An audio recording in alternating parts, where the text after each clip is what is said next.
we'll start with another common problem of nose and sinuses. And this will conclude our rhinology sessions of this module. Today we'll talk about sinister disorders of the nose and sinuses, which are tumors of the nose and sinuses. And I'm taking these both together because most of the time, by the time the tumor presents, we don't never know where did it start. Was it the nose to start with, or was it the sinus? By the time they present to us, there's a mass in the nose and sinuses. So we collectively call it a sinonasal tumor. Now, as we know, all tumors could be classified into benign or a malignant one. So benign tumors could be either of them: inverted papillomas, osteomas, hemangioma, or chordomas.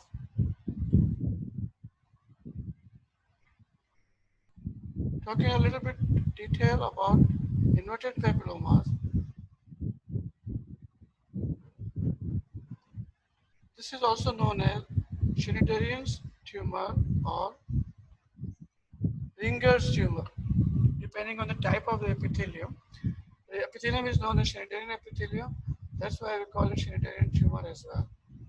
This is inverted papilloma in the way that the growth of the epithelium is, instead of growing outside, is growing inside and is entering the lamina propria. So when we have a look, the tumor looks like as a mass, grayish mass, reddish mass in the nasal cavity. Mostly it arises from the lateral wall, unilateral usually. Very few bilateral cases has been reported. It looks like a mass in the nasal cavity.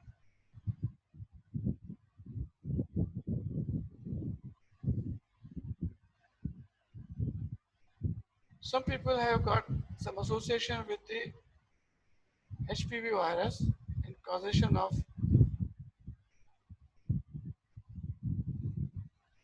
hemangioma, causation of inverted papilloma.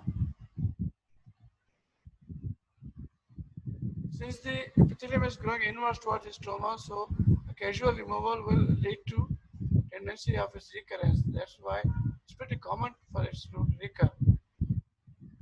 So once you diagnose or once you suspect uh,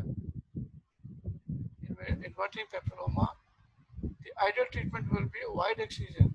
Excise all of it, burn its base with the diathermy. So operations are known as either face surgery or a lateral anatomy. Remove all whatever you can. Some of the cases of inverted papilloma can turn into malignancy and squamous cell carcinoma, almost 10 to 50% of cases. Another benign tumors are angiofibroma. Basically, angiofibroma comes from the nasopharynx. It's a vascular malformation which can present into the nostril or sinuses depending on the stage, and is a massively bleeding tumor, especially disease of male adults, adolescents, and it covers in the tumors of the nasopharynx. Treatment is surgery, controlled surgery after doing the angiography and tumor embolization of the feeding vessel. It's a very vascular tumor, remember. So embolization of feeding vessels are important. You can see here huge mass of vascular tissue shown in the CT, contrast CT, almost totally taking care of the nasopharynx, sinuses, ethmoids, all of them. So angiofibroma is a very vascular tumor. It needs tumor embolization of this vessel before surgery. Surgery is the main treatment. Another benign tumor, squamous papilloma nose, is shown over here. The treatment is simple excision. This is a septal polyp. It's like a wart-like polyp growing from the septum. Again, HPV has been blamed. Treatment is simple excision and burning its root with diathermy. Now, coming to the real sinister problem of malignant tumors of the sinus and nose. We can classify a tumor arising either from epithelium, they will be known as squamous cell carcinoma, commonest one, or adenocarcinoma or adenoid carcinoma coming from the glands, or there could be mesothelial tumors like chondroma, lymphoma, chondrosarcoma, etc.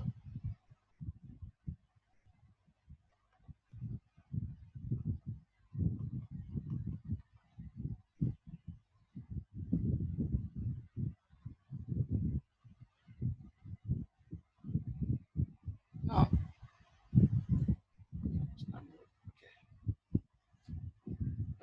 malignant tumors of the nose are not common, luckily. They only form just 3% of the total head and neck cancer. Lucky because in the sense that they are very sinister to treat, very difficult to treat. And by the time they are finally diagnosed, it's pretty late. So patients are lucky that the tumors are not that common. There's always a delay in the diagnosis due to this mimicking sinus trouble like sinusitis, like recurrence of sinusitis or delayed sinus. Nasal cavity have half a benign tumor, half malignant, but majority of the tumor arising from sinuses are malignant. So we have to be very careful once the tumor is in the sinuses. We have to prove that they are not malignant. There are various systems of classifications of malignant tumors of nose and sinuses, as shown in this slide. Ongren's, Lederman's, TNM classification of old one, and American Joint Committee for Cancer. Now, Ongren's classification takes a line from medial canthus to the angle of the mandible, dividing into two parts, superior-medial and inferior-lateral one. Now, this is prognostically different.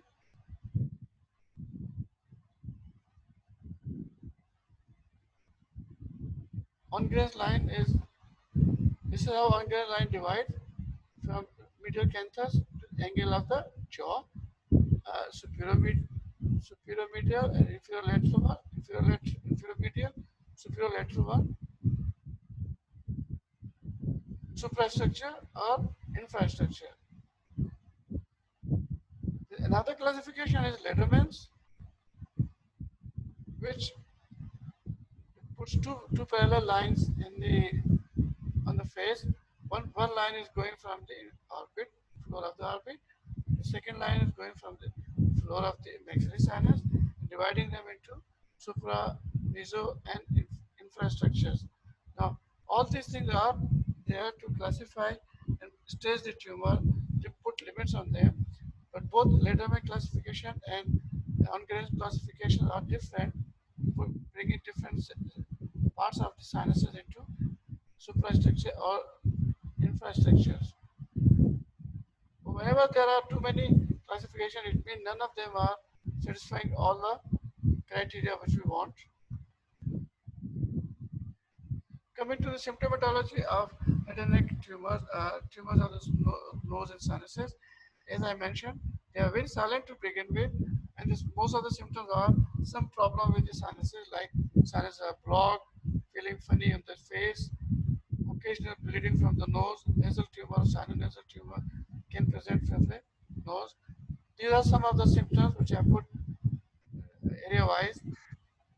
Some of them could be asymptomatic. Commonest symptoms are nasal findings like blockage nose, bleeding, post-nasal discharge, or disturbance in the smell.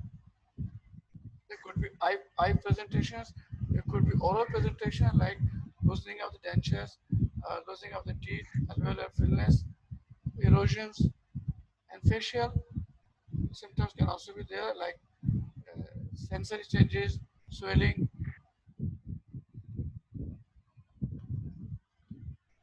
This is how one of the tumor is looking and endoscopically and under the middle meatus.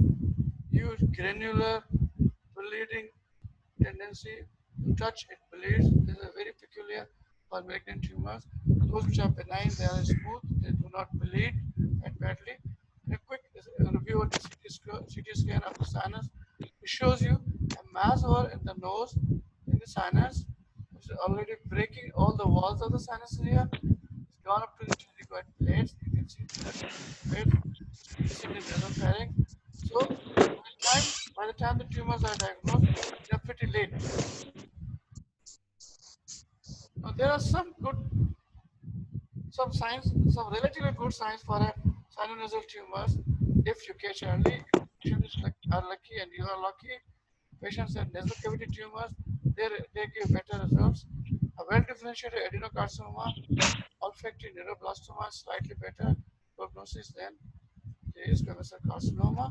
Minor cerebral gland tumor of low grade are better prognostic sign than the bad ones. The bad signs are an advanced maxillary cancer which has already gone to the orbit to the ethmoid, to the cribriform plate, or lesions which are involving the pterygoid plates. That means they're already in the pterygoplateal fossa causing trismus. Very difficult to clear all this fossa clear out. If the tumors are involving dura or nasopharynx or brain, very bad sign. Lesion also involving orbital contents are one of the best prognostic signs. Coming to the location of the tumors, where locations which sinuses can be involved. Majority of the sinuses are in the maxillary sinus. Malignancies of the maxillary sinus almost from 70 to 75% of the cases, then followed by ethmoids, and then sphenoid and frontals. These are frontal ones. Now, slightly talking about in detail about squamous cell carcinoma. This is the commonest cancer of the sinus and nose. Mostly occupational exposed people who are exposed to the nickel industry or tannery, leather industry, they get squamous cell carcinomas.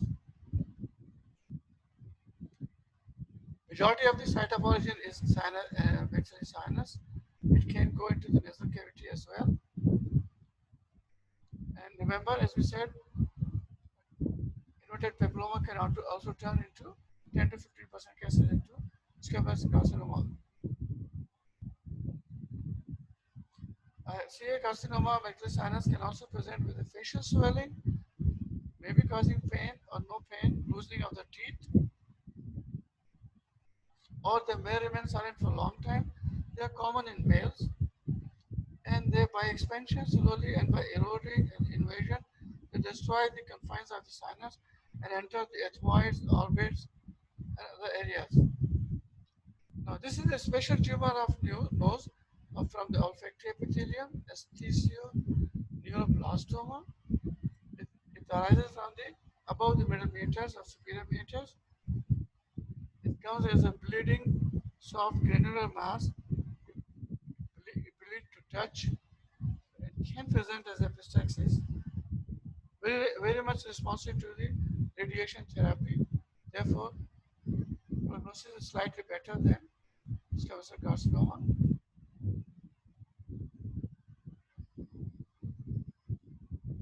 Next comes the adenocarcinoma. These are tumors of the glandular glands of the nose and sinuses, like minor salivary glands or mucus glands. In these cases, mostly people are those who have been exposed to furniture industry, like woodworkers. They get adenocarcinoma, and the presentation will be the same, like silent or mass in the sinuses or the nose, blocking the nose.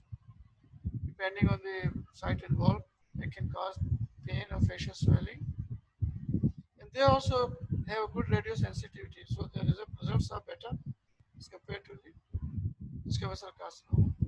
Now, once you have pinpointed that there is a sinonasal tumor, what do? How you manage?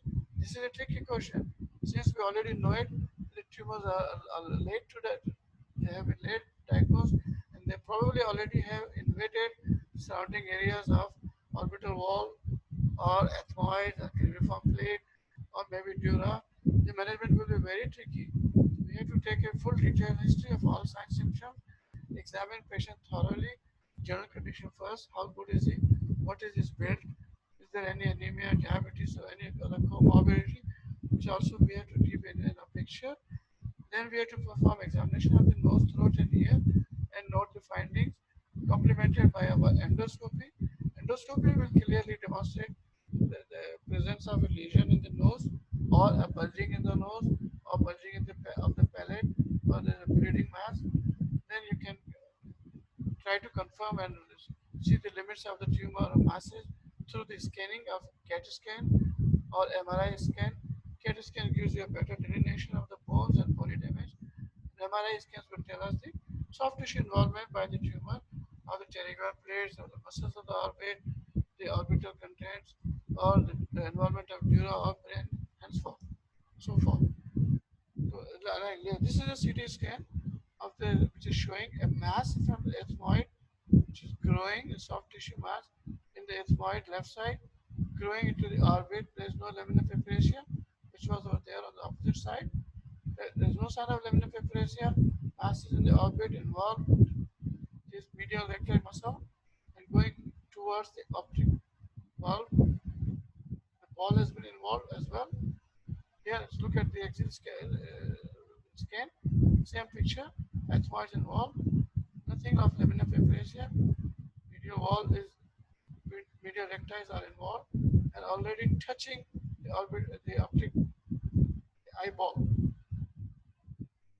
So CT scan or MRI scan are very important.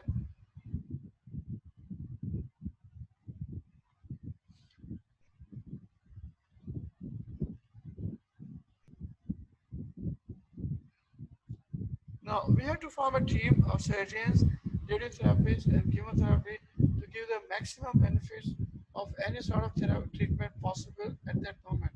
Now there are one of the two situations available. The patient A, since the patients are diagnosed late and the tumor has invaded a lot of tissues, most of the cases, either the tumor may be manageable, inoperable, or inoperable. If inoperable, then we have to treat the patient symptomatically and treat as a tender love case, trying not to cut him and let him go into pieces. Try to make his whatever days are available comfortable by giving painkillers, dealing with the bleeders, dealing with the nasal obstruction. If we decide that the patient is treatable, then there is a teamwork involved of surgeons, the ENT surgeons, radiotherapists, and sometimes we need a chemotherapist as well. So either an adjuvant therapy or sometimes we give radiotherapy first to shrink the tumor and then follow with a surgery. Now surgery will depend on what sinus is involved. If it is maxillary sinus, we can do surgery on the maxilla, either partial removal of maxilla like medial maxillectomy, which is very rare. If the patients and doctors are lucky, you have an early case, you can do a partial maxillectomy, or otherwise most of the cases will be requiring total maxillectomy. Entire maxilla has to be removed along with clearance of whatever structures are involved. Most of the time, it's the orbits and ethmoids which are involved. So we do radical maxillectomy, clearance of maxillary bone, clearance of the orbital contents, along with, of course, that means the eye also has to go up that side, and ethmoids. Sometimes if the ethmoids are involved, then we have to do by approach. One approach by the ENT surgeon, the other approach from the neurosurgeon. We call it craniofacial resection. The brain has to be opened from the bicoronal incision, and the frontal bone has to open. And from top of the anterior cranial fossa, we remove the ethmoid. The neurosurgeon remove the ethmoid, and from below the ENT surgeon remove. So we call it craniofacial section. I'll show you some films, some of the pictures. What does it mean? Now this is an operation known as lateral anatomy. We open the nose on the lateral wall of the nose from this incision, starting from medial canthus, going along the lateral border, all along the ala of the nose, inside up to the septum, and then lift all this nose up and remove whatever is the part of the maxilla, this maxilla involved, part of the frontal process of maxilla involved, and maybe part of the lateral bone. Then inside of the nose is cleared, and once we cover it, when you've done the surgery, you can always put it back and put nice small 40 or 50 Prolene sutures. This wound heals very well and after 6 months, 12 months, you may not even visible. You see, unless you have a very good eyesight. This is a picture showing a tetradoxectomy. The patient has been anesthetized and the incision has been done from the middle canthus along the nose, along the filter of the lip. The lip has been cut open, and then this incision has been carried along the inferior margin of the eye, and this flap will be lifted up here, and entire maxilla has to be removed right from the process here till the zygoma process, all the alveolar process, and then reconstructive work by the facial surgeon or plastic surgeon. This is the case. Like radial maxillectomy has been done, radical. Then this is the defect left. All maxilla is gone. The entire orbit is also gone. Contents has been removed at the cost of organ has been sacrificed to save his life. You see, is there. He's been rehabilitated. The flap has healed. Maxillary process is covering the face very nicely, and the artificial eye is covered, the left eye, and the patient is up and about. So we have to save the life at every cost, no matter what is the deformity the patient. This is a picture showing craniofacial resection. The brain is open from this bicornal incision, flap is raised up, the frontal bone is open, and after pulling the brain back, you can look into the cranial fossa, remove the ethmoids from top, and then from below you work out, remove the ethmoid, maxilla, orbit, and then try to reconstruct with the help of plastic surgeon with either muscle pedicle graft and cover the ethmoid through the muscular flap from below, pick it up, very good antibiotic cover, and patients heal up well. This is the one you had a radical maxillectomy done. This patient, have a look. His nose is misshapen, his maxilla has been gone, his orbit has been removed, and this patient has been rehabilitated with a lot of plastic work done.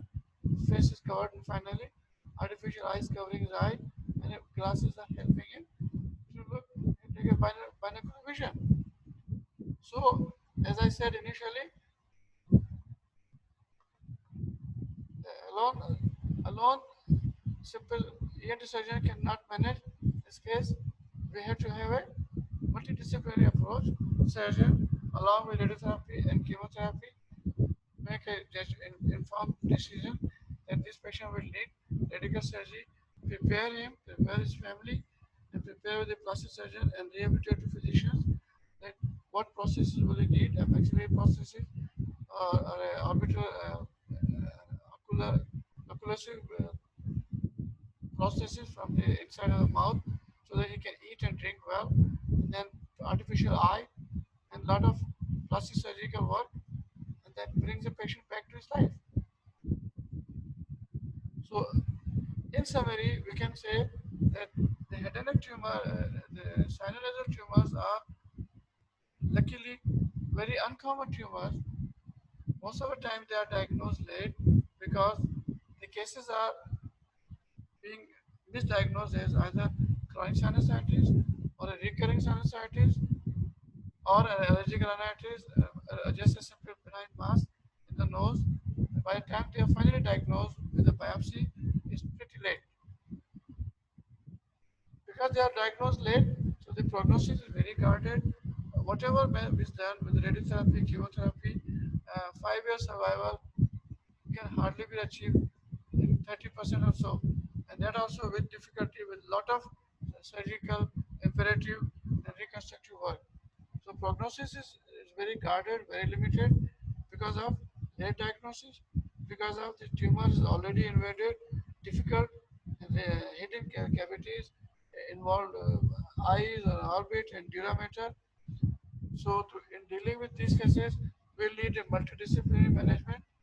We need plastic surgeon, we need in some cases a neurosurgeon, definitely radiotherapies, chemotherapies is a very important part of our team. So be very careful. Although this is not a common tumor, but once there, then treatment has to be very vigilant, very aggressive, if at all is possible. with all the teamwork. Okay, thank you very much. That's the end of our this lecture today. Stay there for we take the attendance.